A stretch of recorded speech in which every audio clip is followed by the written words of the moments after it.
Este panel de periodismo, noticias y cobertura sobre los movimientos sociales, con algunas explicaciones. Uno de los panelistas, Luis Delía, del Frente Tierra y Vivienda, viene en unos minutos. En este momento estará saliendo de Marca de Radio, del programa de Eduardo Aliberti en la red, y prometió, y así dijo, por lo menos, que contarán con él más o menos en unos 20 minutos. Así que esa es la idea. Con respecto a otra gente que iba a venir y que ustedes tienen en la carpeta, lamentablemente Toti Flores, del Movimiento de Trabajadores de La Matanza, hoy a las 9:30 de la mañana, hoy avisó que no venía. Hasta hoy llegaba. Le pedimos igual que pueda llegar para el cierre, quizá aportando algo, pero hoy a las 9:30 de la mañana avisó que no venía. Y según tengo entendido, con respecto a Milagro Sala, curiosamente está en mi provincia, está en Neuquén, en un encuentro nacional del CTA. Bien, pero vamos con lo que estamos y con lo que tenemos aquí, con algunas cosas que creo que son pertinentes hablar de movimientos sociales. Muy poquito, pero ya que somos dos compañeros del sur y una del norte, aquí, y otro de acá del centro de la República, aunque sea del Gran Buenos Aires, quizá es importante rescatar o recalcar algo que no muchos o algunos recordarán y otros quizás se les pasó de registrar. Se puede hablar de movimientos sociales históricos en la Argentina desde mucho tiempo, incluso a partir de la aparición de la Fora, el anarquismo y un montón de cosas. Pero si nos remitimos a los últimos, digamos, casi 20 años o incluso menos, quiero recordarles o recalcar que el primer corte, digamos así, mediáticamente transmitido en su momento como corte de ruta, fue en un pequeño pueblo de Río Negro que se llama Sierra Grande, en donde todavía hay un yacimiento mineralógico que se llama Ipazán, hierros patagónicos, y paradójicamente en el mismo lugar donde Carlos Saúl I había dicho de que iba a empezar la revolución productiva, desde ese socavón en Sierra Grande, fue el primer lugar que cerró el Estado porque Ipazán era explotado por fabricaciones militares, donde se hace hierro, o los famosos pellets que van después a Cinda, y todo el tema del acero, lo cerró, y fueron, no tan curiosamente, las mujeres patagónicas, rionegrinas, esposas de los trabajadores de la AOMA, de la Asociación Obrera Minera Argentina, que fueron, o que vinieron hacia aquí, hacia Plaza de Mayo, las que cortaron la Ruta 3. 5 años, eso fue en el año 91. 5 años después, en mi provincia, por adopción, hace 20 años, en Neuquén, a partir, bueno, antes de decir, Sierra Grande tenía 20.000 habitantes, hoy tiene entre 4.000 y 5.000 habitantes, hoy. Y ese yacimiento ya no es más ni de fabricaciones militares, ni del Estado Nacional, ni tampoco de la provincia de Río Negro. Está explotada por una empresa china, la misma que pretende en Loncopué comenzar una nueva explotación de minas cielo abierto en el Cerro Tres Puntas, en Loncopué, en Neuquén. Bien, Y 5 años después, en el año 96, se produce, o por primera vez en Buenos Aires quizá se conoce el nombre de una ciudad que empieza a pintarse las paredes capitalinas, donde decía viva la lucha de Cutralcó, que fue a partir de que más de un 40% a partir de la privatización de YPF, que dejó prácticamente a el segundo enclave poblacional, Cutralcó y Plaza Winkle, con casi 60.000 habitantes, más de un 45% de la gente ocupada quedó sin trabajo. A pesar de que cobraron sus indemnizaciones y todo, que se la comieron en pequeños emprendimientos, kiosquitos, taxis. Hasta hoy Cutralcó nunca se pudo levantar de eso. En junio de 1996, bajo el gobierno de Felipe Zapag estaba en una reunión de gobernadores patagónicos y le avisan de que su pueblo, el pueblo donde 20 años antes, en el año 58, había sido elegido y nacido a la política, estaba en la calle. Y dijo, no le den bola. Bueno, había más de 20.000 personas en la ruta 22, tuvo que ir ese junio, y en ese momento el movimiento social que allí nació se denominó Fogoneros, por las fogatas que hacían a la noche en el corte de la ruta 22, y que ellos en ese momento no hablaban de piqueteros, hablaban de fogoneros. Año 1996. Logran algunas concesiones del gobierno provincial. Felipe Zapag firma determinadas cosas que pedían, había todo un petitorio de más de 100 exigencias. Prácticamente no cumplió ninguna durante todo ese año. Lo que sí cumplió es en cooptar a ese movimiento fogonero, le fue dando a algunos coches, casas y demás, para terminar de hacer lo que siempre hizo el movimiento popular neuquino, en mi visión por lo menos, durante más de 40 años en el poder. Un año después, bajo un conflicto sindical de los trabajadores docentes, que se potencia a partir del asesinato por parte de la policía de Neuquén, el 12 de abril de 1997, de una trabajadora doméstica que se llamó y se llama Teresa Rodríguez. Ese movimiento ya no se llamaba Fogoneros, ahí es donde comienzan a denominarse piqueteros, para diferenciarse de lo que había pasado menos de un año atrás, y tal es así que aprendieron bajo una cosa que seguramente aquí vamos a hablar, que es el tema del asambleísmo y demás, porque todo se decidía en la asamblea frente a la torre histórica del petróleo, ahí en la entrada entre el pozo o los pozos en Winkle y prácticamente unas cuadras después Cutralcó. Cada vez que iban a Neuquén a hablar, los piqueteros les cambiaban de interlocutores, ellos mismos. ¿Para qué? Para que no fueran comprados.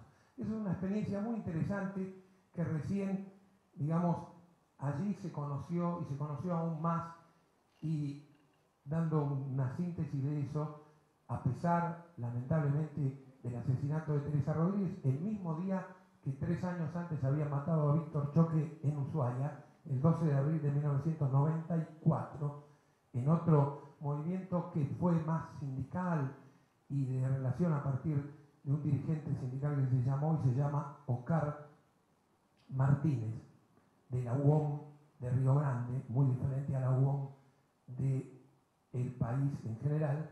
Bien, de allí en más nosotros fuimos hablando, y hasta hoy incluso muchos movimientos tomaron hasta el nombre del movimiento de desocupados Teresa Rodríguez o de Víctor Choque y demás.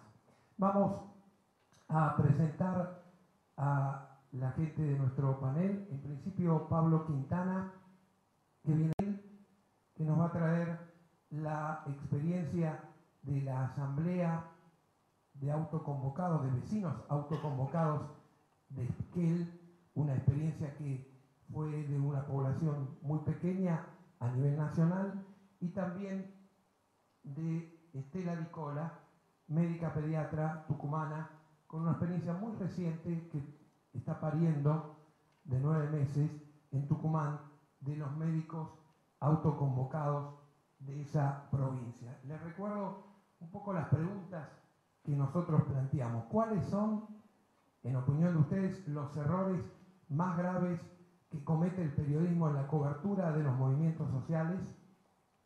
¿Cuál es la opinión sobre cómo los periodistas informan sobre las demandas de los movimientos sociales y de los conflictos de los que forman parte los actores sociales? Y por último, ¿qué impacto negativo le parece que esos errores están provocando en el desarrollo de los movimientos y en la participación ciudadana? Pablo, 10 minutos.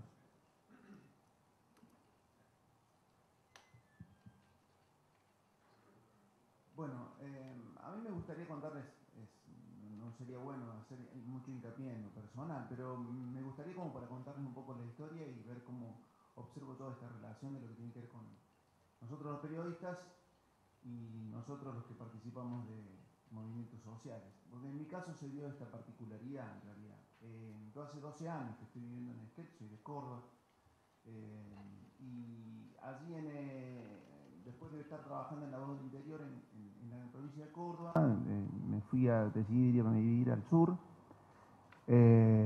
previo obviamente a conseguir un trabajo que era en el diario Chubut, en la agencia que el diario Chubut posee en la cordillera, en este caso en la ciudad de Esquel.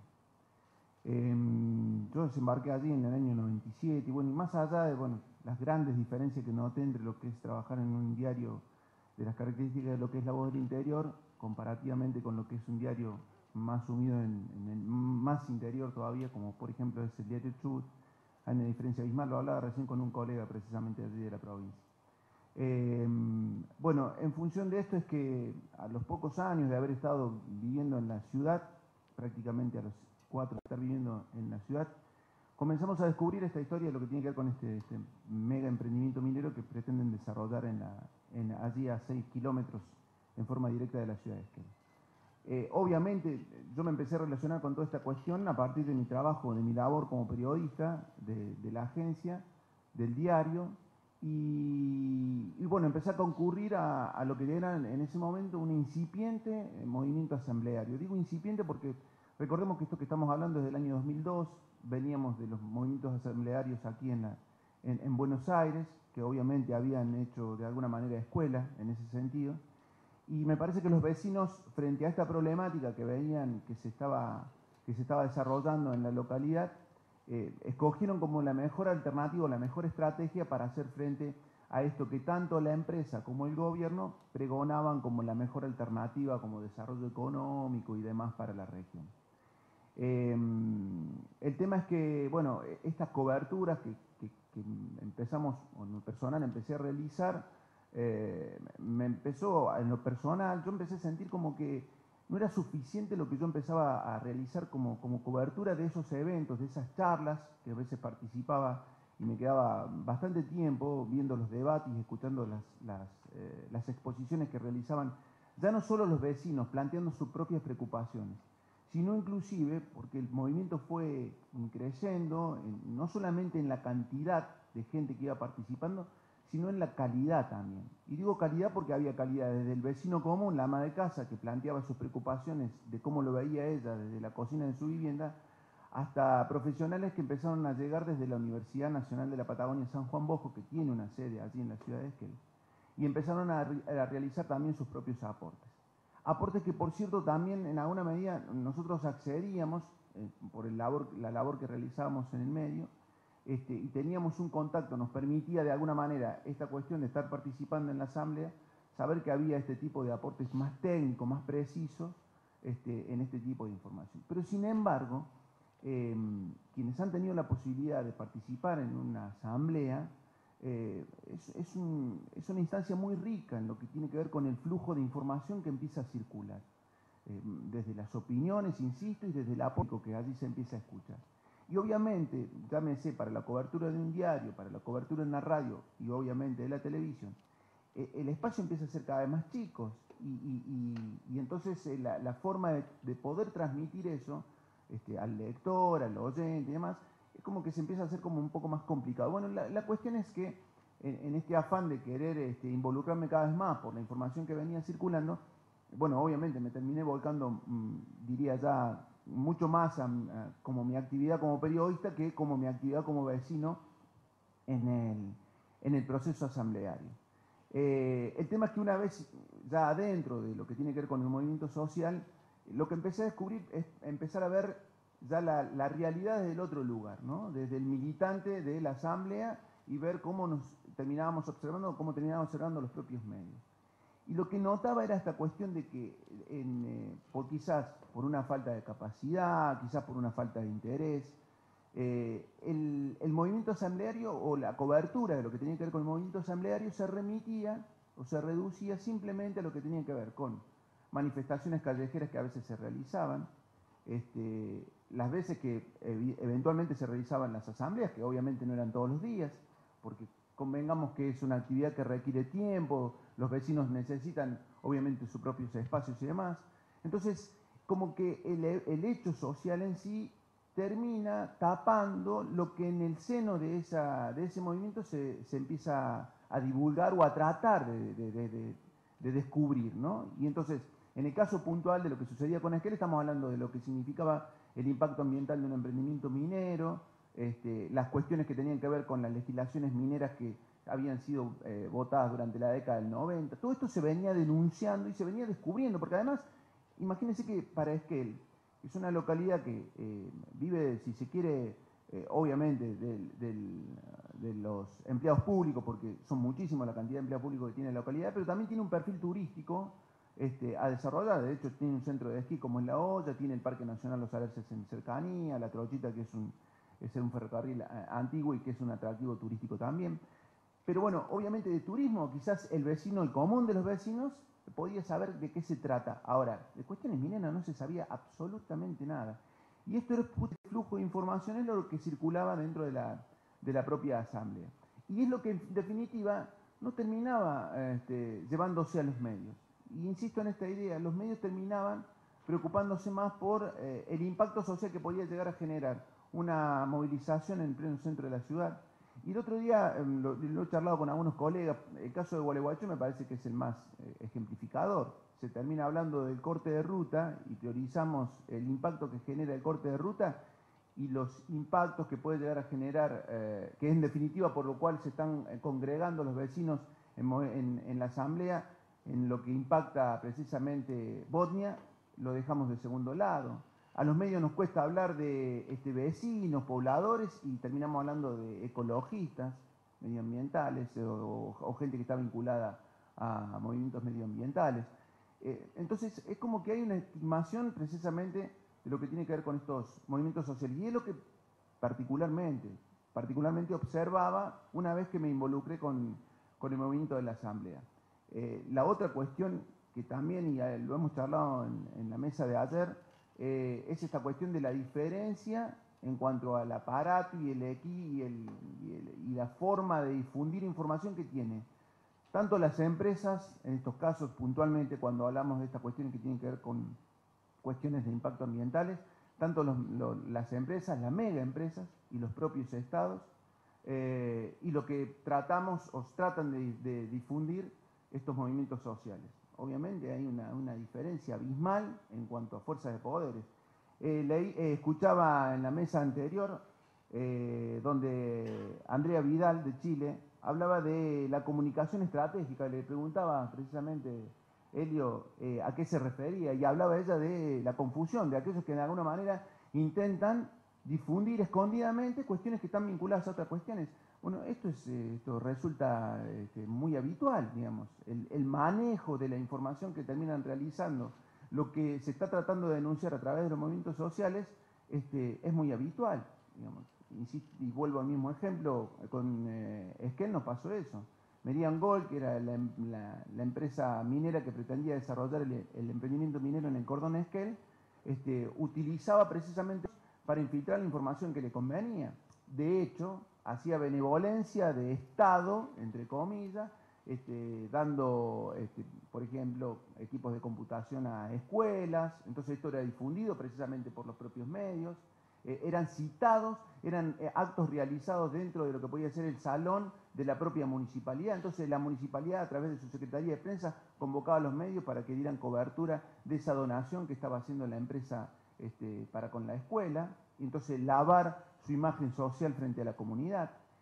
Frente a esta circunstancia, a los vecinos lo único que este era el tipo de charlas y de denuncias que se realizaba dentro de la asamblea, y esto es lo que les digo, que muchas veces, como cobertura de lo que tiene que ver con los movimientos sociales, no terminamos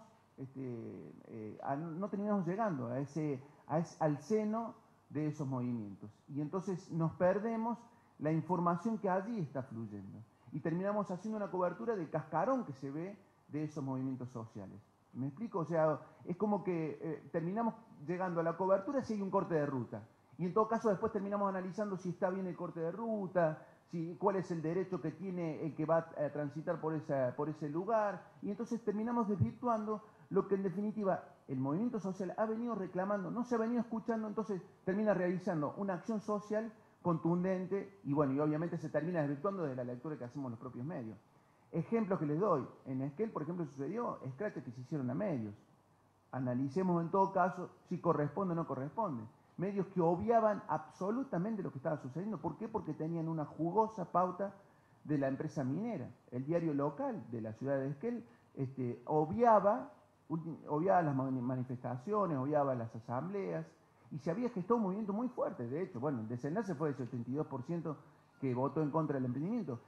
Bueno, la gente terminó organizándose en las asambleas, ir al diario a hacerle una manifestación en repudio a las coberturas que el diario estaba realizando de lo que estaba sucediendo en la ciudad. Coberturas que se terminaron haciendo, bueno, o scratches que se terminaron haciendo a los propios ejecutivos de la empresa. Cuando se realizó aquel plebiscito, que fue el 23 de marzo, se votó el 82%, les decía, en contra del emprendimiento. La empresa, y ayer lo conté, la empresa en un momento dado contrató una consultora que era BCR para que la consultora evaluara o estudiara por qué la comunidad de Esquel rechazaba el emprendimiento. Desde la comunidad hubo mucha molestia. La asamblea, la gente que participaba, los vecinos, decían, pero ¿cómo? A mí me tienen que psicoanalizar de por qué yo me opongo a este tipo de emprendimientos. Bueno, generó tanta bronca que a los días siguientes se realizó hacer un scratch contra el ejecutivo de la empresa. Pero porque además esta situación puntual, los medios no lo dejaban traslucir de esta manera, o al menos desde el movimiento social no se entendía de esta manera. Insisto en la idea esta, me parece que dentro de los movimientos sociales circula muchísima y rica información, y me parece que a los medios nos cuesta justamente llegar al meollo de ella. Gracias.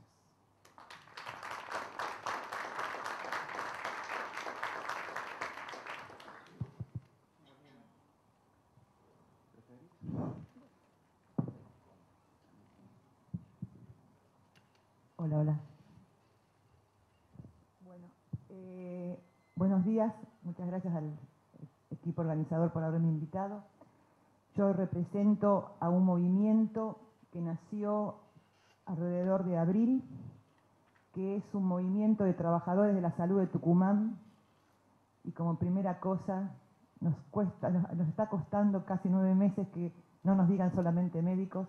Parece que el saber médico supera todos los saberes que están impresos en un equipo de salud, pero somos trabajadores profesionales y no profesionales. Nuestros objetivos son un aumento salarial en blanco. Nuestro salario tiene un 50% de ítem en negro.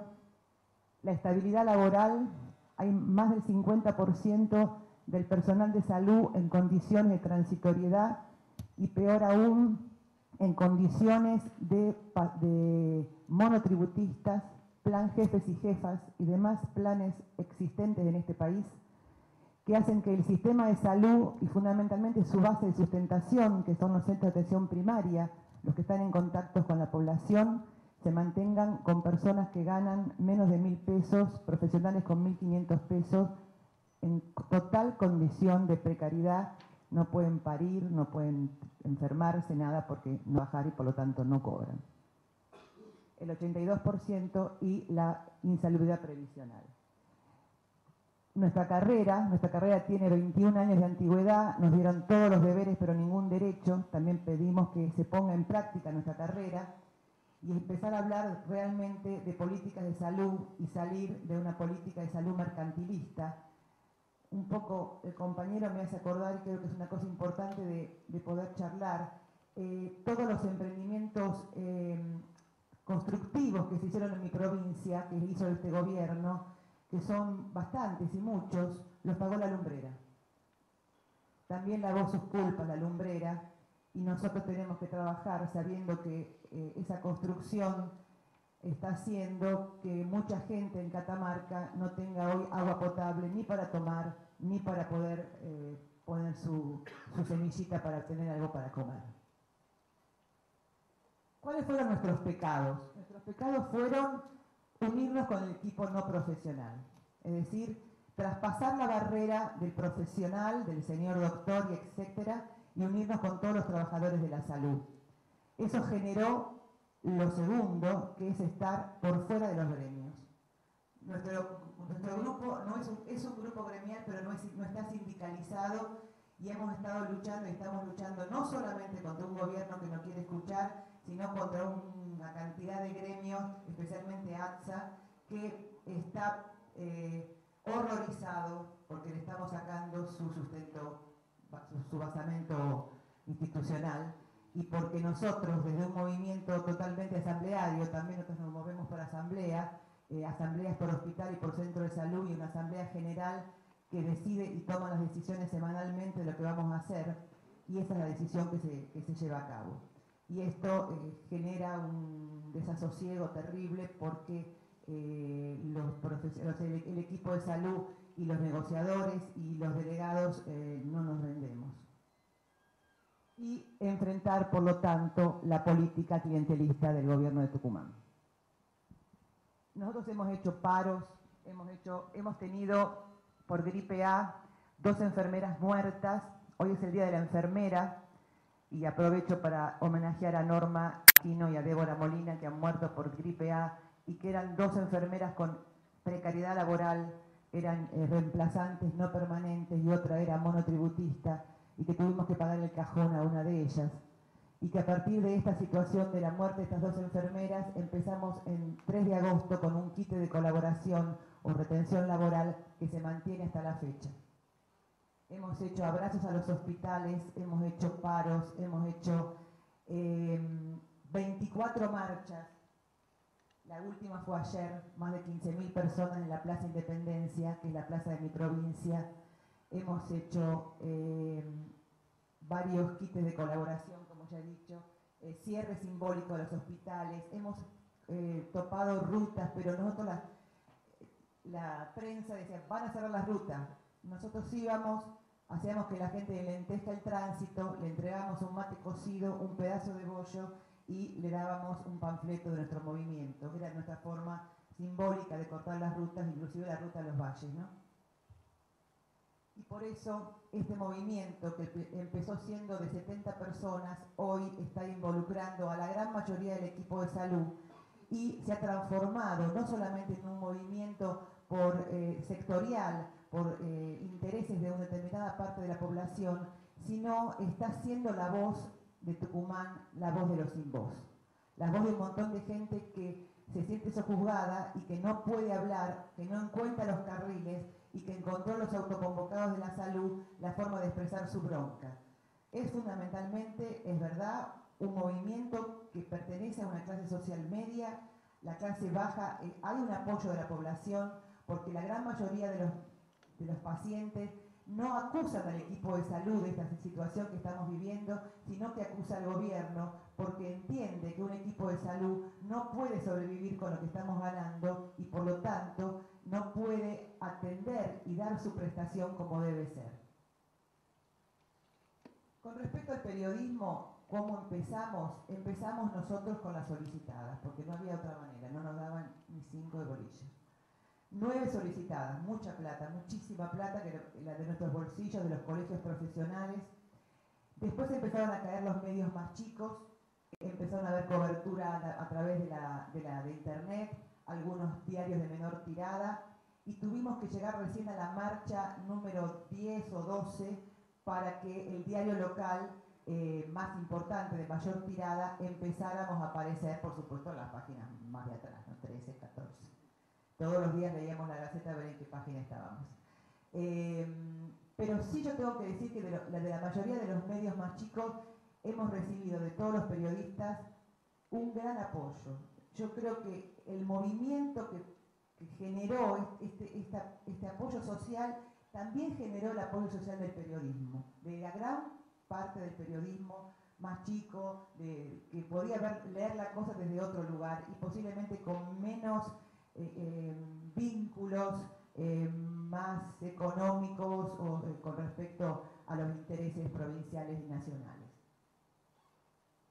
Bueno, acá pongo, porque esto es importante, en el momento ya están todos los medios, radiales, de prensa, visuales, todos los medios, todos los días, a toda hora. El tema de Tucumán son los autoconvocados de Tucumán, salvo el canal local. El canal local es un canal que tiene 2/3 de la Universidad Nacional de Tucumán y 1/3 del gobierno, del Perovich específicamente. No solamente no salimos, sino solamente que sale solamente la opinión del gobierno, sale tergiversada, actitudes totalmente lacrimógenas, buscando, yo estoy convencida que están fabricadas actitudes periodísticas como sacar a gente, no me atendieron, estoy mal, estoy grave, y la cámara acercándose y marcando la lagrimita que lentamente va cayendo sobre la cara del paciente. Algunos otros, Pueblo Chico y Infierno Grande, los conocemos todos, y algunos de esos pacientes son conocidos por nuestros médicos y saben quiénes son. Nosotros lo que hemos hecho a través de del Consejo Superior de la Universidad, con los egresados de profesionales, hemos hecho un pedido a la universidad. La universidad hizo una declaración, primero a favor de los autoconvocados en la salud, y segundo que pidió a sus 2 representantes en Canal 10 que den un informe de por qué no se hace la cobertura de los 2 lados, digamos, tanto del gobierno como de los autoconvocados, del problema que se está gestando. Hemos logrado que vayan al Consejo Superior, pero fue una reunión secreta donde informaron sobre esta situación. En un primer momento empezó a aparecer el canal, algunas veces nos han hecho alguna entrevista, pero la semana pasada, que fue todo un recrudecimiento de un apriete publicitario y del gobierno en contra de nuestro movimiento, nuevamente Canal 10 hizo lo que acostumbra hacer. Y charlando a veces con algunos periodistas, ellos dicen, o había una colega de ustedes que pasó de una radio al Canal 10 y dijo, doctora, qué lástima, ya no puedo cubrirla más. Eso es la opinión tendenciosa que estamos teniendo, mostrar la verdad desfigurada, como pongo ahí, inventar la noticia, y esto que dice el muchacho, el colega, el compañero, ir al impacto propagandístico, ¿no? Entonces, cuando era el corte de ruta, van a cortar la ruta los autoconvocados. ¿Por qué el autoconvocado corta la ruta? ¿Cuál es la verdadera situación que está viviendo el equipo de salud? ¿Qué está pasando? ¿Por qué no ir a un hospital y entrar y ver cómo trabaja un equipo de salud? ¿Qué vive el equipo de salud? Eso no lo hacen. Y eso me parece que es a la coyuntura y no al fondo de la cuestión. La censura está muy clara porque muchas veces, primero nombrar somos solamente médicos, ¿no? Eso es una cosa terrible porque no pueden salir de que somos solamente médicos. Con respecto a los diferentes medios, bueno, ustedes saben más que yo que hay muchos tipos de medios. Hay medios, bueno, además de los provinciales, los nacionales, hay medios periodísticos, hay medios de opinión. Nosotros, dentro de los profesionales de periodistas de opinión, hemos tenido un muchísimo apoyo, porque sus editoriales en gran medida, hoy por hoy, el equipo de salud espera los sábados el diario de mayor tirada, La Gaceta, para leer la editorial de Aurane, que es un periódico, bueno, le da con un hacha al gobierno, y realmente son muy interesantes porque nos da el material para que nosotros podamos políticamente luchar contra ellos, ¿no? Porque recoge una gran cantidad de información y eso realmente ha sido muy bueno para nosotros. ¿Ya? Bueno, y una cosa muy importante, los medios nacionales. Yo soy pediatra, no sé qué significa medio nacional. Lo que yo no entiendo es si el rulo de Messi es más importante que 15.000 tipos en la calle de una provincia, de la plaza de una provincia, y una provincia que tiene un equipo de salud que está con retención laboral hace 4 meses. Los hospitales están semiparados hace 4 meses.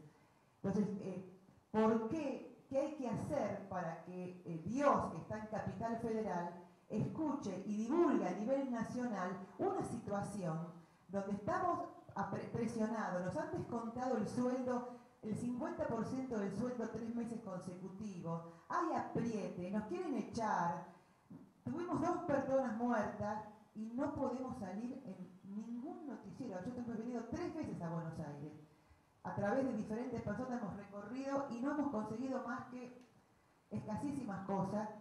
Y entonces, ¿cuál es la importancia de la noticia? ¿Cuál es el valor de la noticia? ¿Qué es más importante? La chica que muestra el culo, perdónenme, ¿no? O esta situación que está pasando, y no solamente pasa en Tucumán, la salud de Argentina está en llamas y nadie dice nada. Eso es realmente una cosa que a nosotros como equipo de salud nos preocupa, porque creo que se nos va a incendiar el país y no nos estamos dando cuenta. Ese es el problema. Bueno, por ahora nada más. Muchas gracias.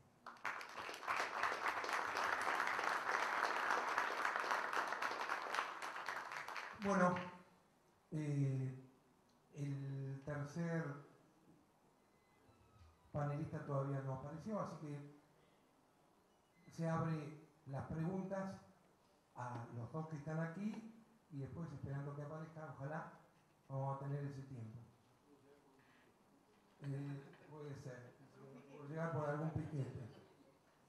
Hay un montón de compañeros.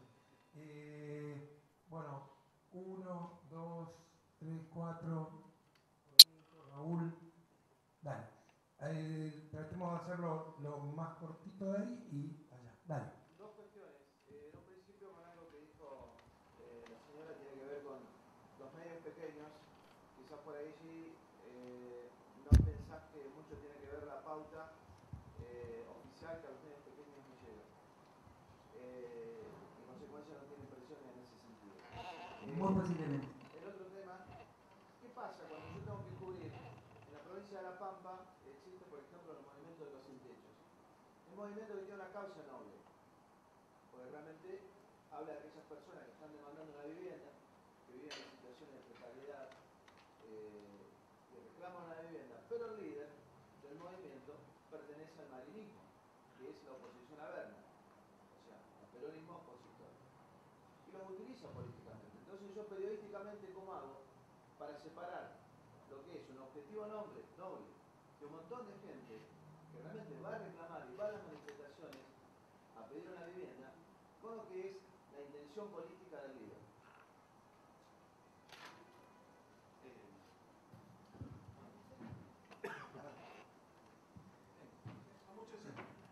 Bueno, sí, en realidad, sí, no es nada nuevo, digamos, esta cuestión de que determinados movimientos sociales quieran ser utilizados políticamente, partidariamente por algún sector, y suele suceder. Por eso yo decía, a mí me parece que en el seno de estos movimientos sociales es donde circula la información.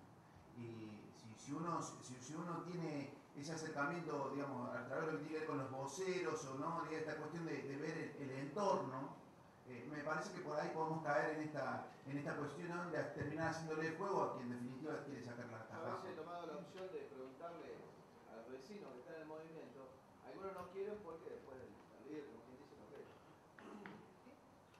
Y como que nos persigue. Sí, está bien, puede suceder. Yo la verdad que Te hablo de la experiencia en un movimiento social en donde, por suerte, lo que tiene que ver con la influencia de partidos políticos fue nula, no existió, pero porque además no se le dio cabida.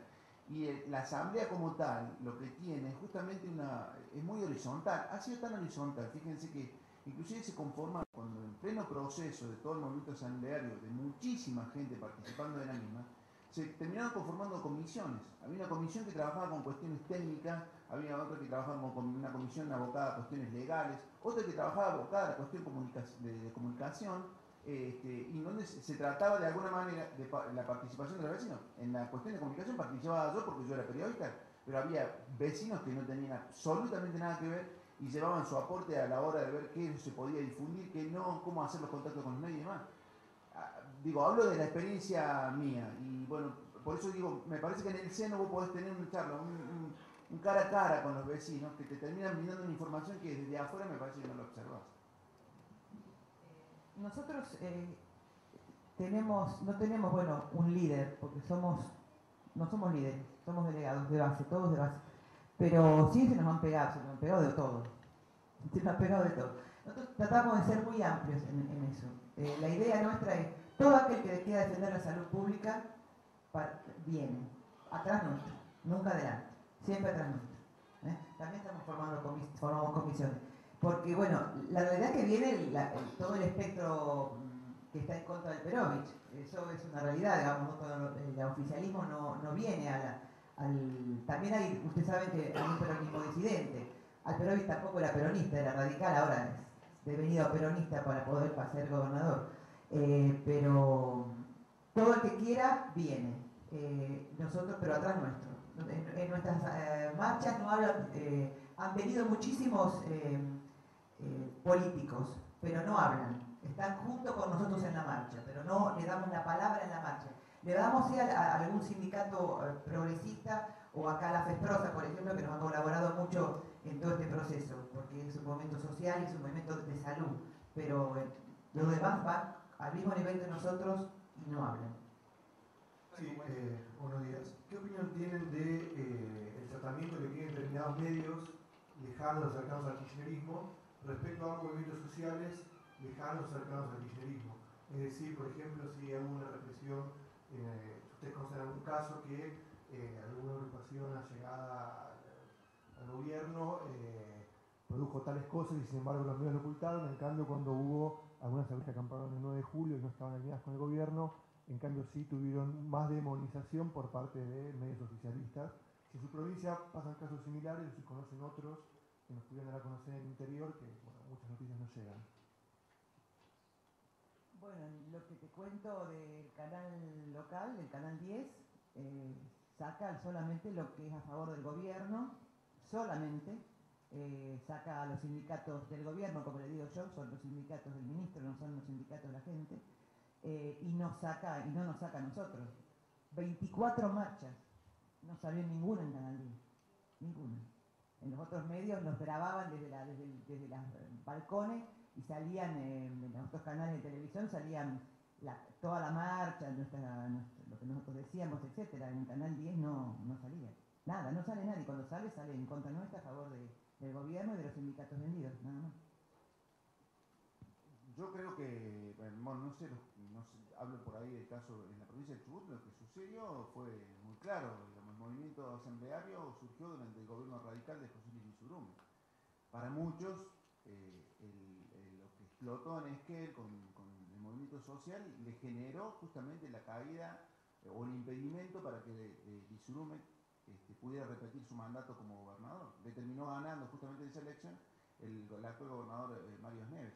Y Das Neves tiene la misma problemática. Me parece que los movimientos sociales, a mí me parece, de estas características que están, por lo menos los que estamos hablando acá, me parece que desde el poder central son vistos obviamente más como una preocupación que le puedan llegar a sacar un jugo de alguna particularidad. Es más, hoy ves a los radicales hablando bondades de lo que está denunciando precisamente la asamblea de Esquel o de otros puntos de la provincia, cuando eran gobierno querían instalar este emprendimiento. Remarcando que Isurbide es de Esquel. Sí, y que no vive más en Esquel. Yo quería, a partir de la apelación de Estela, de cómo hacer para que salga esto, Yo quería decirte que es una batalla política, siempre es una batalla política, no es un problema técnico. El problema técnico es un detalle, bueno, hay que tener un contacto y la gacetilla tiene que llegar, pero siempre hay una decisión política del medio de hacer una cobertura de cascarón, como bien la describió el otro panelista, o de hacer una cobertura en contra. Hay un corte con el automovilista, ¿no? Con el que hace el corte para que putee, o de negar que existe un movimiento como este. Me parece que con tu relato de cómo fueron ganando espacio en los medios, ustedes lo han visto. Tendrían que evaluar cómo ganar la batalla política para salir en los medios de difusión nacional. ¿No lo evalúan así?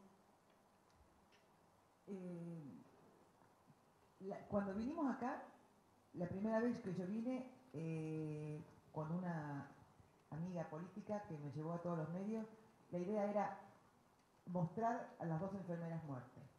Esa era, la importancia no era el movimiento y lo que estábamos peleando y lo que significaba un equipo de salud precarizado en toda una provincia, no solamente Tucumán, sino en otra, sino las 2 enfermeras muertas. O sea, a mí esto, yo soy médico, discúlpenme, no soy ni política ni periodista. A mí me daba mucha bronca, particularmente. Que te tengan que poner a 2 compañeras que tuvieron la desgracia de morirse y dejar a su familia como herramienta para que los medios me saquen. Yo creo que el movimiento, la importancia que está generando el movimiento en una provincia que no será muy grande, pero que es una provincia importante políticamente para el país, porque el que está al gobierno es un gobernador que se dice kirchnerista, digamos, que políticamente tiene, hoy dicen que puede llegar a ser el futuro vicepresidente de la República, si le paga la campaña a Kirchner. Entonces me parece que políticamente es importante, que ideológicamente es importante, que socialmente es importante y que no tenemos que utilizar 2 personas que fallecen como herramienta para poder llegar. Me parece que tiene la importancia. Y la pregunta es ¿por qué no sale? No, yo la verdad, perdónenme, no lo entiendo. Para mí hay grupos a favor y grupos en contra desde el periodismo y desde los medios, pero hay un statu quo que no se pasa. Que no se pasa. Yo creo eso. Te quería comentar, yo hace muchos años conocí a Juan Carr, que es de la Red Solidaria, y teníamos el mismo problema, y hoy nos sorprendemos porque realmente los medios se dieron cuenta que el tema de trasplantados, el tema de necesidades, por ahí fue a partir del 2001 el peor problema, la inundación de Santa Fe, pero teníamos el mismo problema, y si bien la creatividad, porque realmente no descansa pensando de qué manera transmitirlo, se puede. Y si no, también te quería proponer que aprovechen que va a estar Luis del Día, que a veces sin hacer nada se consiguen muchas cosas. Entonces por ahí puede colaborar con ustedes y contacto con el gobernador de tu provincia. Vení por acá, vamos allá, compañera ahí,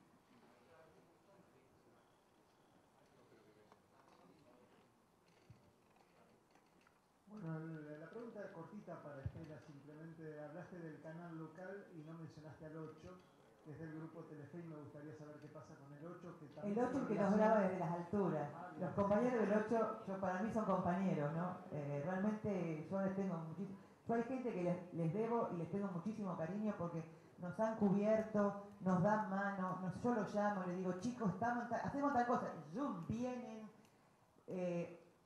no puedo decir los nombres, pero hay compañeros de ustedes que me llaman por teléfono y me dan ideas a mí, doctora, haga tal cosa, doctora, vea tal cosa. Realmente esa gente estuvo desde la primera hora. Y yo charlé mucho con ellos antes de venir acá y les pregunté, estas preguntas que me hacían a mí, se las hice a ellos, ¿no? Y el planteo del movimiento de autoconvocados como movimiento social, y que realmente cubre una gran cantidad de la capa media y media baja de Tucumán, también incluye a los periodistas.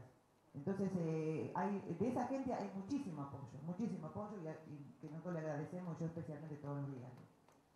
Quería hacer una pregunta que va orientada a los dos. Pablo, vos comentabas que en Esquel sos corresponsal del diario El Chubut. Era, no eras más, bueno, no sos más. Te quería preguntar justamente, en este proceso en el que vos empezaste a participar en la asamblea, ¿cuál fue la línea editorial o qué era lo que te marcaba el medio, justamente si te dejaron hacer la cobertura que vos querías hacer, estando involucrado en la temática, o sea, como corresponsal, perdón? Y a Estela le quería preguntar, ella hablaba de que los medios nacionales no le daban cobertura, de que había tenido que venir varias veces acá. ¿qué pasaba con los corresponsales de los medios nacionales allá en Tucumán? ¿Qué era lo que te decían ellos sobre la cobertura, sobre el tema?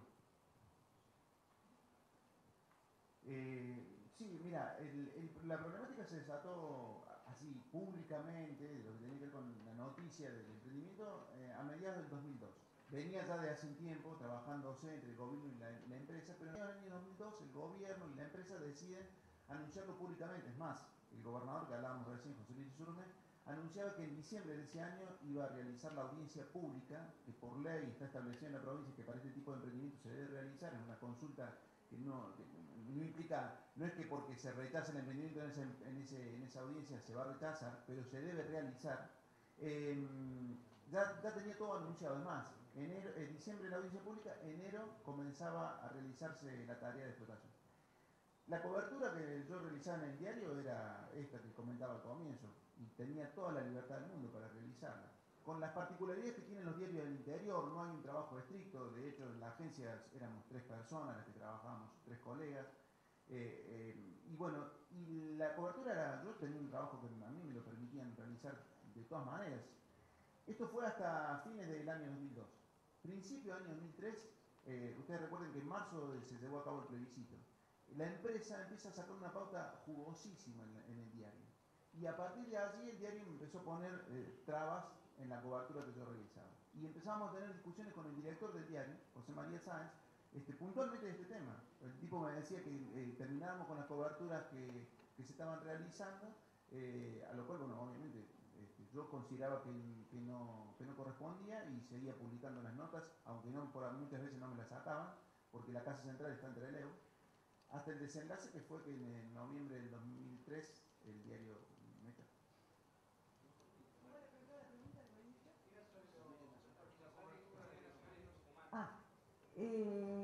Crónica fue, algo sacó, y hay un corresponsal de Clarín. Yo lo llamé una vez por teléfono y le digo, ¿qué pasa? Mandá. Dice, no, yo mando, pero bueno, no sale.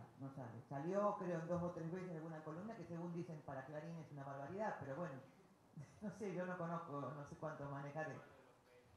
Mi hijo me avisa cuando sale en Clarín para que compremos el diario.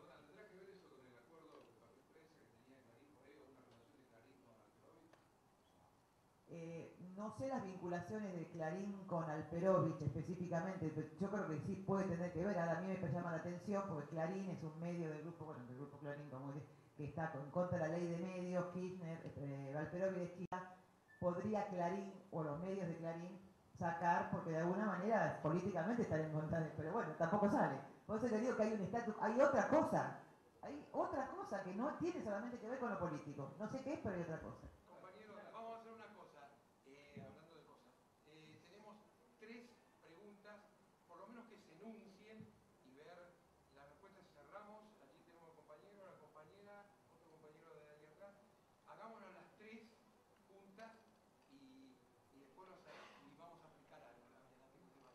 Sí, al colega de usted le quería preguntar qué resultado concreto arrojó el escrache que hicieron al diario local, que omitía la información, y a un ejecutivo, no sé si del diario o de la minera, porque acá hubo escraches en Buenos Aires para denunciar la cobertura de algunos temas informativos. Bueno, con resultado desigual. Entonces, un poco es una muestra de laboratorio saber qué pasó en un pueblo tan chico. Y a la doctora le quería preguntar cómo se plantearon el tema de las huelgas, porque es normalmente el perjuicio al usuario, aquí en el caso de los subtes o de los padres de los alumnos en las huelgas docentes, ese cliché o estereotipo que se aferran los medios para atacar esos movimientos sociales y esos movimientos de fuerza. ¿Cómo se lo plantearon ustedes? Bien, la segunda, mientras lo van anotando y ahora, dale. Sí, yo quería plantear la siguiente inquietud, no sé si son los indicados para responder, pero como están por adentro, digamos, por detrás de un movimiento social, me gustaría saber qué opinan del fenómeno Milagros Sala. Además de ser periodista, soy jujeña y en el verano de este año tuve la oportunidad de ir y de hacer informalmente tratar de sacar mis propias conclusiones. Y en Jujuy se dan 2 caras, una que rescata y yo comparto. Crecí en Jujuy hasta los 18 años y he visto los cambios que logró el movimiento Tupac Amaru. Pero por otro lado también, y no dicho por la clase dominante o la cultura dominante de Jujuy, sino pongo el ejemplo concreto, una persona que trabaja en mi casa ayudando, me comenta también los manejos, entre comillas, mafiosos de parte de Milagro Sala y su entorno, y entonces en realidad uno muchas veces piensa que se pierde el esfuerzo que quizá por detrás existe en ese movimiento, pero hay profundas contradicciones que para quien no está, en este caso, digamos, muy directamente ligado al mundo, despiertan confusión y probablemente juegan en contra para que la sociedad, digamos, se sienta comprometida con estos movimientos.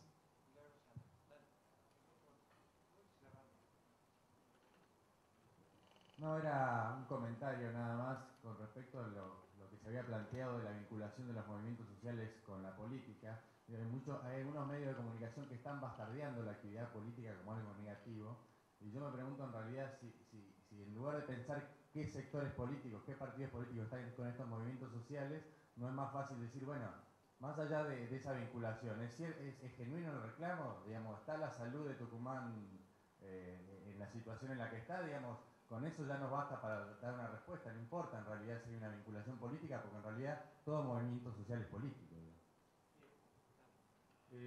Yo en parte como periodista del interior un poco quería hacer una reflexión a mis colegas de Buenos Aires y todo lo demás.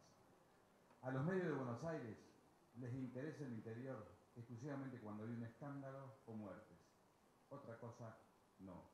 Yo creo que debe cambiar la situación, que nosotros mismos debemos de tratar de que el interior tenga un poco de ser un país realmente federal en lo que hace también a la información.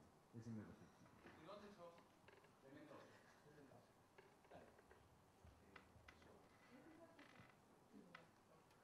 Con la consulta que me hacías.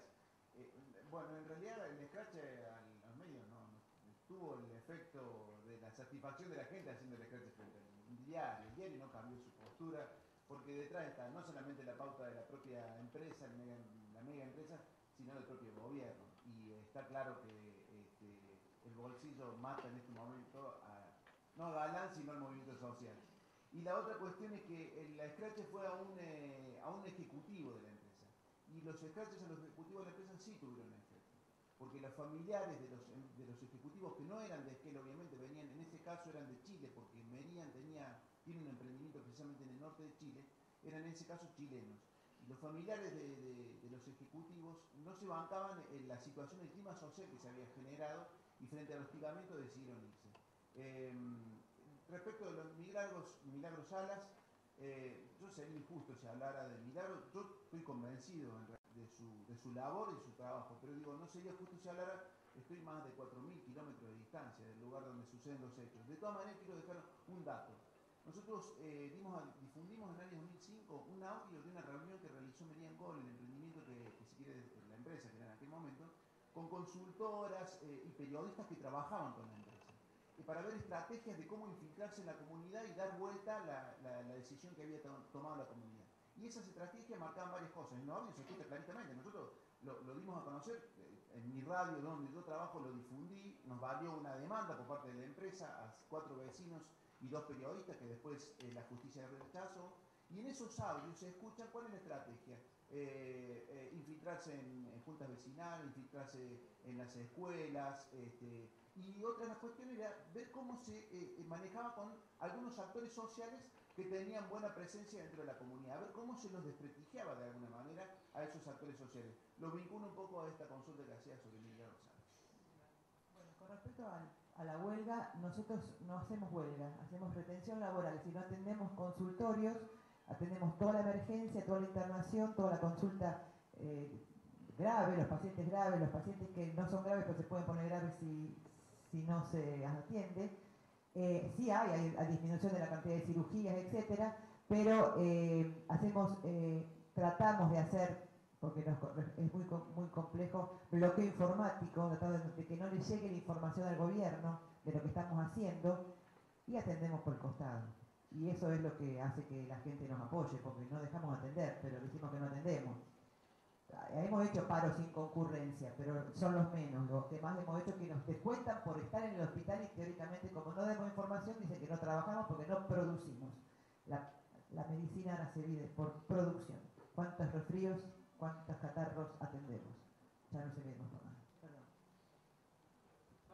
tiene algo para explicar y pedirle disculpas a todos, pero ¿qué es lo que decidió la dirección de... Diría tal como se planteó al principio, estaba hablado, confirmado, había dicho voy, no se ningún problema, etc.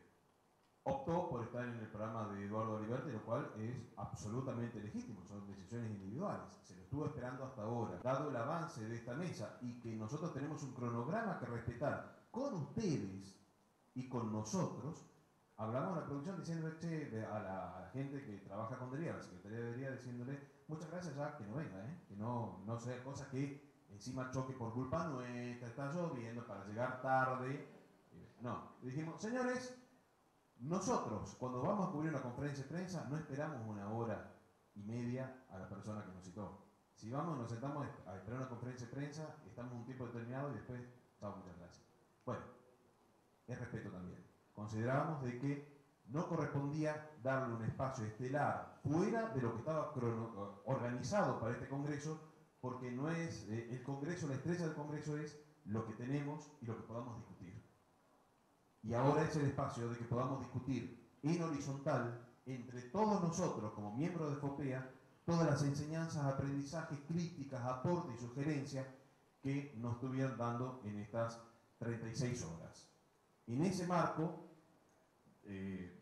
formalmente, Aelio va a cerrar la mesa y convocamos a abrir inmediatamente después lo que son las mesas horizontales, los plenarios de debate de los socios de FOPEA, en una distribución que ahí Andrés de Alessandro está haciendo gestos desesperados para tratar de explicar cómo se hace. Primero, Elio que cierre la mesa. Sí, lo lamentamos lamentablemente que una persona mediática que está en los medios, mucho y demás, no haya aprovechado la posibilidad de venir y exponerse, digamos, también a las preguntas que le íbamos a hacer. Con todo, rescato muchísimo el silencio de todos, el interés en las preguntas sobre dos compañeros del interior y, bueno, disculpas mediante, un aplauso para los compañeros y muchas gracias por estar.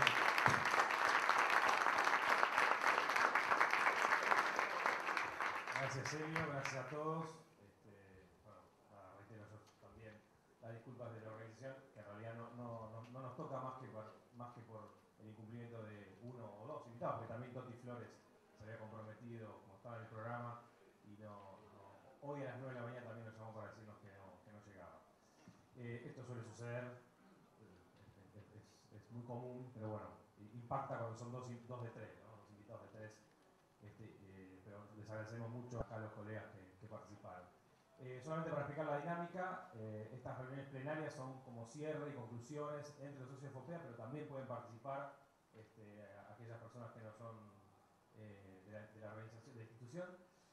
Van a encontrar los cartelitos acá en el pasillo, ¿sí? Hay 3 plenarias, ahí lo pueden encontrar en el programa, sobre los 3 temas. Hay uno que se va a desarrollar acá durante más o menos 1 hora, para volcar cada una de las conclusiones de las mesas y hacer casi como un cierre final, en el cual además vamos a saludar y agasajar a nuestros colegas que vinieron del exterior a participar y bueno, el acto de cierre. Así que simplemente eso, ahí no me acuerdo, ya creo que acá va a ser la plenaria de política, en la mesa de enfrente la de género, salud y educación, y en la de más allá la de economía y algo más que no me acuerdo. Justicia, no tengo el programa a mano. Yo sí, a ver, política, economía y movimientos sociales acá. Género, educación, infancia y derechos humanos, todos juntos enfrente. Y la tercera es justicia, organismo de control y seguridad ciudadana enfrente al lado.